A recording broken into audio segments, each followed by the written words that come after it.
A firestorm inside the Chatham County Board of Elections days after votes were certified. Chatham County citizens say they are fed up with the issues on November 6th that need to be fixed before the runoff. News 3's Darius Johnson was inside when tempers boiled over.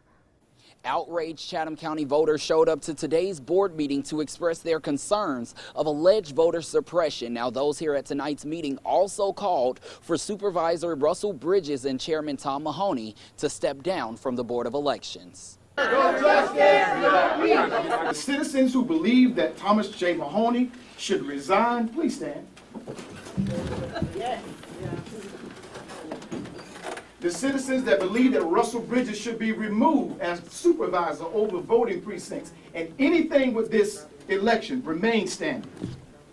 You have lost confidence in the citizens. Chatham County voters say they're disgusted with the way voting took place during the midterm elections. If it's not voter suppression, it's incompetence. Voters have had concerns since the night of the election. Many say they dealt with long lines, no signage, low staffing, and an inadequate number of polling machines, not to mention the issues across the state with provisional and absentee ballots. It was apparent that there was not an effective, if at all, an emergency backup plan for any failures on the day of the election.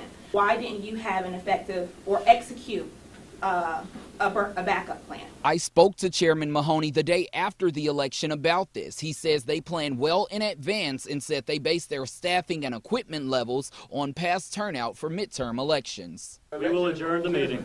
That sign says if you don't vote, you can't complain. I voted, so I can complain. Where's the respect? You have no respect. You have no regard. And this ain't about the color of our skin. Because guess what? I stay in a district where it's just as many white folks as it is black folks. I make a motion that we address those questions that have come out of each speaker's points according to the notes that we have collectively taken. Now, towards the end of tonight's meeting, the Board of Elections did begin to address some of the questions and concerns of voters. We also asked them if they have a plan in place for the runoff on December 4th. They say they are currently waiting on the Georgia Secretary of State. For now, reporting in Chatham County, Darius Johnson, WSAB News 3.